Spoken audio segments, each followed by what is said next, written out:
नमस्कार साथियों, स्वागत है आपका। देखिए, बहुत ही इंपॉर्टेंट टॉपिक करने जा रहे हैं आज हम, जो कि अक्षांश रेखाएं और देशांतर रेखाएं हैं। इससे संबंधित क्वेश्चन हर पेपर में आता ही रहता है। 1 या 2 नंबर के 1 से 2 क्वेश्चन आते रहते हैं। तो कभी कभी ऐसा होता है कि हमने पढ़ी होती हैं लेकिन दिमाग से निकल जाती हैं चीजें। लेकिन आज मैं आपको ऐसा पढ़ा दूंगा, यदि आपने आज की क्लास कर ली पूरी, तो इससे संबंधित कभी भी पेपर में कोई भी क्वेश्चन आएगा, आपको ना तो रिवीजन करने की आवश्यकता पड़ेगी, क्योंकि आपको एक बार पढ़कर ही इतना पक्का हो जाएगा कि आप कभी भूल कर भी इसको भूलना नहीं चाहेंगे, आप भूल ही नहीं सकते। तो चलिए शुरू करते हैं। अक्षांश रेखाएं, पहली बात देखते हैं अक्षांश रेखाएं होती क्या हैं। तो देखिए, ये हमारी पृथ्वी है, ठीक है। इस पे जो लंबवत ये जो लंबवत रेखा है ना, ये वाली, इसको अक्षांश रेखा कहते हैं। और ये जो सबसे बड़ी रेखा है, जो सबसे बड़ा वृत्त है, इसको भूमध्य रेखा कहते हैं। इसी को 0 डिग्री, मतलब ये 0 डिग्री यहीं से शुरू हो रहा है, तो इसी को 0 डिग्री, ये दिख रहा है आपको यहाँ पे, ये कितनी है, ये जो कर्क रेखा है, ये है आपकी 23.5 डिग्री पर, तो ये 0 डिग्री है। तो जो सबसे बड़ी रेखा होती है उसी को भूमध्य रेखा कहते हैं, इसी को 0 डिग्री अक्षांश रेखा कहते हैं, और इसी को विषुवत रेखा कहते हैं। इसकी टोटल लंबाई कितनी है पृथ्वी पर? 40,000 किलोमीटर। तो इसकी लंबाई भी पूछ ली जाती है। मैंने सभी पॉइंट एक में लिख दिए हैं, जिससे कि कंफ्यूज ना हो आप। अब नीचे की तरफ यदि हम 23.5 डिग्री आएंगे तो इसको क्या कहेंगे? मकर रेखा, ठीक है। और 23.5 डिग्री ऊपर की तरफ जाएंगे, उत्तरी ध्रुव की तरफ, क्योंकि आपको पता होगा दिशाएं कैसी होती हैं। इधर होती है नॉर्थ, इधर ईस्ट, और इधर साउथ, इधर होता है वेस्ट। तो ये दिशाएं हमेशा आपको याद रखनी है। तो नॉर्थ ऊपर है, इसीलिए उत्तरी ध्रुव कहाँ है? ऊपर, ठीक है।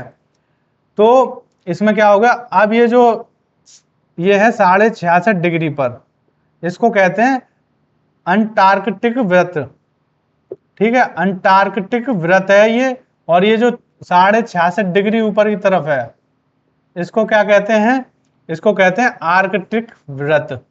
तो इसको जानकारी के लिए आप ये थोड़ा समझ लीजिए, वैसे इससे संबंधित क्वेश्चन कम ही आते हैं, मेन चीज जो है वो ये है।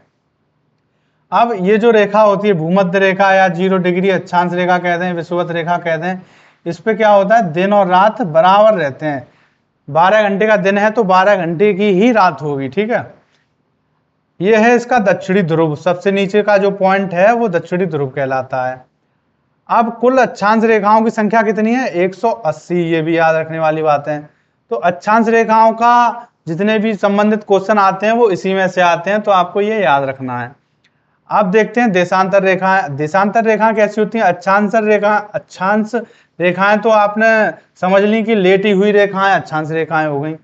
अब देशांतर रेखाएं कैसी होती हैं? लंबी, जो मतलब उत्तर से दक्षिण की तरफ ऐसी पैरेलल लाइन होती है ना, उसको देशांतर रेखा कहते हैं। देखिए ये रही। तो सबसे बड़ी देशांतर 0 डिग्री, यहाँ पे भी 0 डिग्री है, तो 0 डिग्री देशांतर रेखा ये वाली है जो बीच में है, जो दोनों ध्रुवों को जोड़ रही है, दक्षिणी ध्रुव और उत्तरी ध्रुव। इसको और नामों से कैसे जाना जाता है? ग्रीनविच रेखा भी कहते हैं इसी को, और अंतरराष्ट्रीय तिथि रेखा भी कहते हैं। इसका यह नाम कब पड़ा था? 22 अक्टूबर 1884 ईस्वी में, तभी से तिथि मतलब मतलब टाइम का देखना या सब चीज शुरू हुई थी, कैलेंडर वगैरह। तो इसको ये भी कहते हैं। अब इसमें क्या होता है कि 1 डिग्री पर कितने मिनट का समय माना जाता है? 4 मिनट का। तो 4, यदि इसमें 15 का गुणा करेंगे तो 15 डिग्री हो गई, इसमें भी 15 का गुणा करेंगे तो 60 मिनट हो गई। 60 मिनट का मतलब 1 घंटा, तो 15 डिग्री मतलब 1 घंटा। अब इसी तरह पेपर में अगर पूछ लिया जाए कि 30 डिग्री में कितने मिनट बनेंगे या कितने घंटे का समय होगा, तो 30 डिग्री में कितने का होगा? 30 डिग्री में हम 30 का डिग्री, जब डिग्री 30 है तो मिनट में भी 30 का गुणा करेंगे 4 मिनट में, क्योंकि 1 डिग्री में 4 मिनट है, कितने का भी आप निकाल सकते हैं। तो इसमें 30 का गुणा करेंगे, तो 30 का गुणा करेंगे, जो भी आएगा वो मिनट होंगे आपकी। उसको घंटे में बनाने के लिए 60 का भाग कर देंगे तो वो घंटा बन जाएगा। तो इस तरह आप निकाल सकते हैं। जैसे मान लीजिए 30 डिग्री में कितने मिनट बनेंगी, तो 30 डिग्री बराबर 4 इंटू, क्योंकि 1 डिग्री में 4 मिनट है, तो इसमें 30 का गुणा करेंगे तो ये 120 मिनट आ गई आपकी। जब ये मिनट आ गई तो इसको घंटे में बनाने के लिए 60 का भाग करेंगे तो ये आ गया आपका 2 घंटे। तो 2 घंटे 30 डिग्री में कितने का समय बनेगा? 2 घंटे। सीधे सीधे ऐसे भी निकाल सकते हैं, 15 डिग्री को दुगना करके, कुछ भी कर लीजिए आप। अब देखते हैं आगे, तो इसको क्या कहते हैं, ग्रीनविच माध्य समय GMT तथा भारतीय प्रमाण समय IST के बीच अंतर कितना है, 5.5 घंटे का। मतलब विदेश के समय में और हमारे समय में, इंडिया के समय में 5.5 घंटे का अंतर है। अब देखिए 21 मार्च और 23 सितंबर को क्या होता है, दिन रात बराबर होते हैं। उत्तरी गोलार्ध में सबसे बड़ा दिन कौन सा होता है, 21 जून को, क्योंकि हम उत्तरी गोलार्ध में हैं, ठीक है। उत्तरी गोलार्ध मतलब 0 डिग्री, ये जो भूमध्य रेखा है इससे ऊपर का भाग उत्तरी गोलार्ध है, क्योंकि उत्तर की तरफ है आधा गोला, और नीचे का भाग दक्षिणी गोलार्ध है। दक्षिणी गोलार्ध में सबसे बड़ा दिन कौन सा होता है, 22 दिसंबर। अब इसी से आप इसका उल्टा भी समझ सकते हैं कि उत्तरी गोलार्ध में सबसे बड़ा दिन 21 जून है, तो दक्षिणी गोलार्ध में सबसे छोटा दिन 21 जून होगा। इसी तरह दक्षिणी गोलार्ध में सबसे बड़ा दिन 22 दिसंबर है, तो उत्तरी गोलार्ध में सबसे छोटा दिन 22 दिसंबर को होगा, क्योंकि जब इसमें जो बड़ा दिन है वो उत्तरी गोलार्ध में सबसे छोटा दिन होगा उसी दिन को, ठीक है। ये हो गया। तो चलिए आगे देखते हैं, कर्क संक्रांति।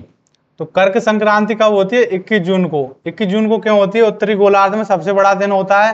क्यों होता है, क्योंकि इस दिन सूर्य जो होता है कर्क रेखा पर लंबवत होता है, एकदम कर्क रेखा के ऊपर, तो इस दिन इसीलिए बड़ा दिन होता है और कर्क संक्रांति होती है। मकर संक्रांति कब होती है, 22 दिसंबर को। इस दिन सूर्य जो होता है वो मकर रेखा, जो कि आपको पता है कि नीचे दक्षिणी गोलार्ध में होती है 23.5 डिग्री पर, उस पे सूर्य लंबवत होता है, तो इस दिन 22 दिसंबर को मकर संक्रांति होती है, ठीक है। अब देखते हैं सबसे इंपॉर्टेंट चीज, सूर्य ग्रहण और चंद्र ग्रहण।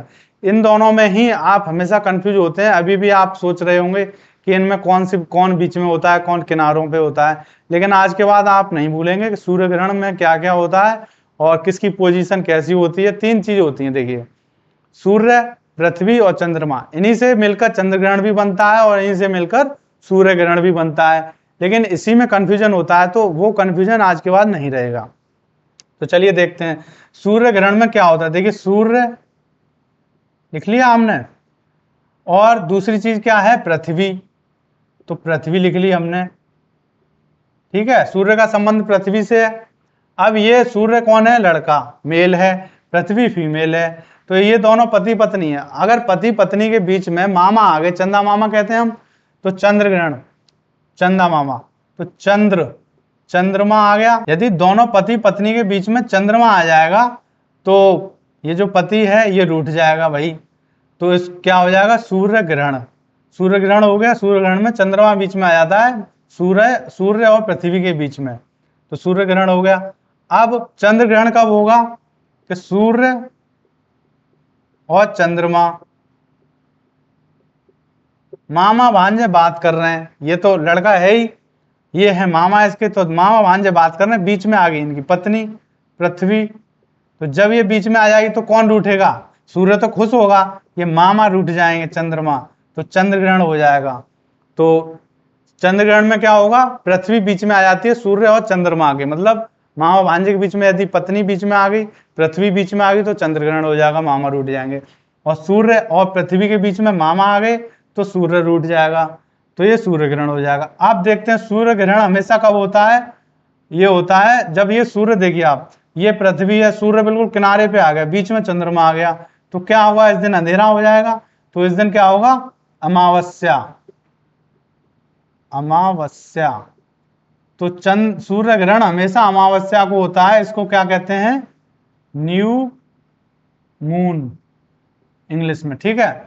और चंद्र ग्रहण कब होता है, ये होता है हमेशा पूर्णिमा के दिन, इसको कहते हैं फुल मून। तो चंद्रमा हमेशा पूर्णिमा के दिन होगा चंद्र ग्रहण, और सूर्य ग्रहण हमेशा अमावस्या के दिन होता है। या ये कह लें कि जिस दिन सूर्य ग्रहण होता है उस दिन अमावस्या होती है, और जिस दिन चंद्र ग्रहण होगा उस दिन पूर्णिमा हो जाएगी। तो मिलते हैं अगले किसी अच्छे टॉपिक के साथ। यदि आपको कोई चीज समझ में ना आई हो तो आप कमेंट कर सकते हैं। तब तक के लिए थैंक यू।